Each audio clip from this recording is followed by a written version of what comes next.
we'd love to have back to give us maybe more of an advantage in the run game. And we've got to take advantage of some quick throws on the outside as well when they're there to open it up for those guys. But you know, I thought Crockett Gilmore did an unbelievable job blocking at the point of attack, just like he should. I mean, he really had a good ball game, which when you got a chance to do that, now the rest of it is a lot easier for those interior guys. Does he have a different role in your offense this year? Because I think he's only gotten a couple targets each game. Yeah. One target each game. Is it just the role that he's playing because Kevon's getting more balls thrown to him, or is it just the way the game's progressed? I think it's where it's progressed. He actually, you know, in the last game there were actually 5 specific get-it-tos for him that, you know, they took it away. And one I'm sure he'd like to have back. He should have ripped through the inside shoulder and would have had an easy catch on one of them. One was on the touchdown throw to Baden.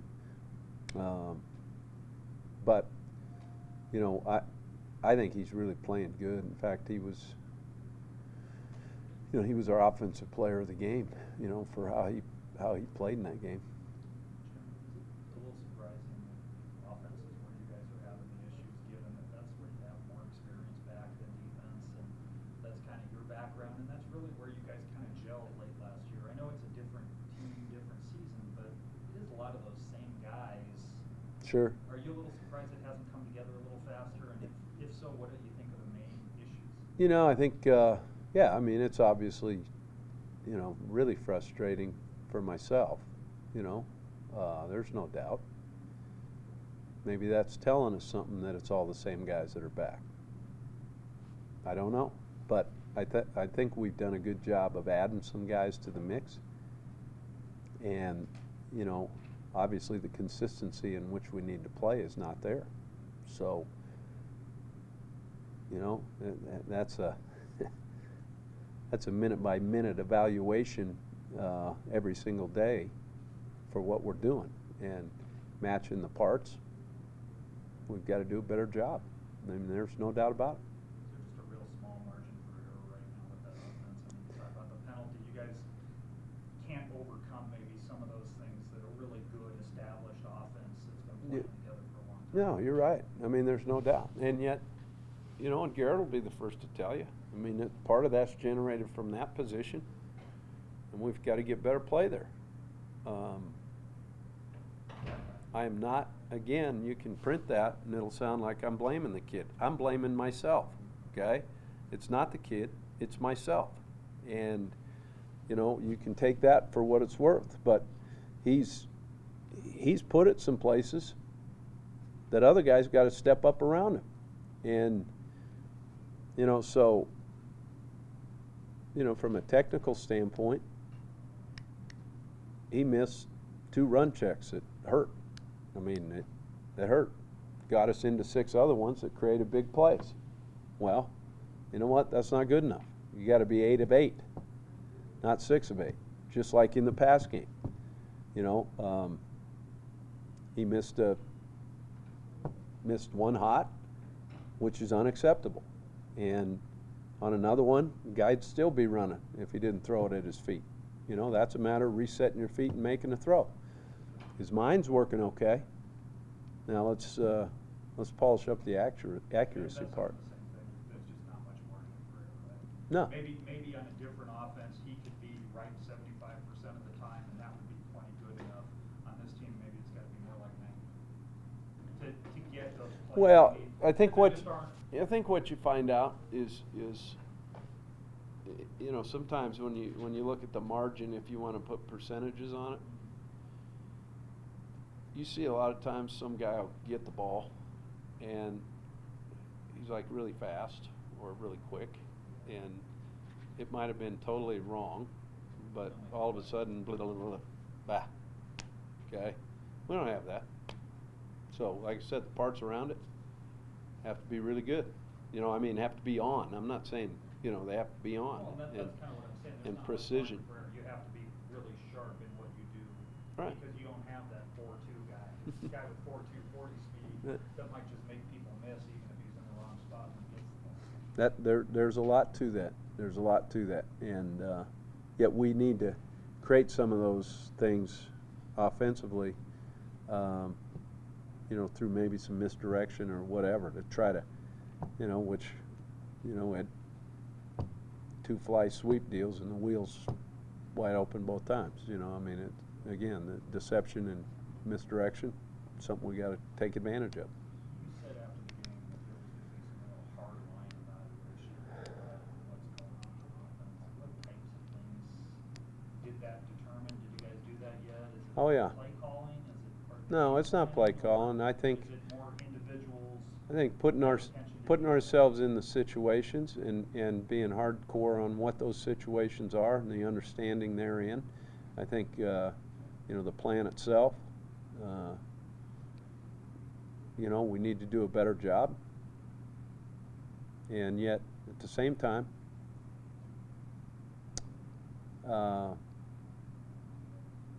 Guy talked about, your plans need to be distributed to the guys executing the plan. Okay, and yeah, they can all see it. They can. It's there. But the translation of the plan needs to be much better and more precise for us to be successful. And that comes from being an educator and a teacher. And we need to do a better job with those, especially those newer guys, because they aren't getting it. Is Dave still doing most of the play calling? Yeah, he calls the play. He calls them. Yeah. Are you happy with the way that part of things is going, or? Yeah, look, he does a good job. I'm not second guessing him, never second guessing. And well, because you said after the CU game that maybe you guys should have taken more chances downfield. Well, that was this game you did, and they didn't work. Well, they didn't work, but they hit guys right in the hands. Right. So I don't, I don't know what game I was watching, but so we need to make those plays. But I think what it also did in turn is by taking some of those shots, probably opened up some explosive runs because there were less guys in the box. So. Have you liked Garrett's reaction? Last 2 weeks he's stood in front of us. He's taking the blame for everything. I don't know if that's right or wrong, but do you like his approach to how he's handling this and the way he's trying to work through it? Yeah, Garrett's accountable. He sees it. He's not one of those guys that comes in and sees something different. I've coached those guys before. And, so now look, we've had 2 opportunities. Let's go out and see what we can do with this third one. Do you think it's important for guys to call each other out on mistakes that they made, like penalties or miscatches, or do you think it's more important for them to focus? No, I think calling each other out is it's not. It's more about taking the accountability when it's you, and realizing it, because I think there were times where before, guys didn't realize that maybe I didn't do my job, right? They were looking for an excuse. We're all in it together, and yeah, you watch it, everything together, right? And everybody in the room sees who did or didn't do their job. You know what I'm getting at? That's all part of the accountability factor. And I think the important thing is the recognizing, being able to recognize, boy, you know what? I didn't do what I was taught. And I think guys are seeing it. To get back to Cal Poly, we did talk about the quarterback a lot, but they have a very talented running back. Yeah. What does he bring to the table, and how do they use him very well in that offense? A couple things. The quick inside, trap, those quick hitters that, everything's based off of in this type of offense. And then his ability to get outside and stretch the field with speed, I think is something that you can really see as evident.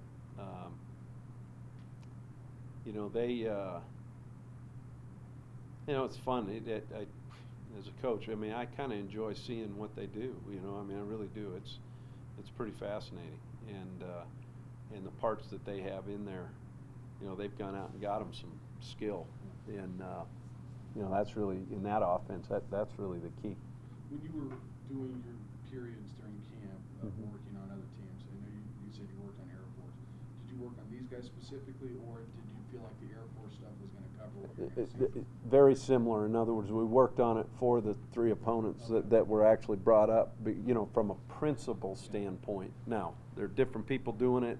You know, there's different formations here and there, but the principles of who takes what and who has to be accountable for what, you know, there should be carryover.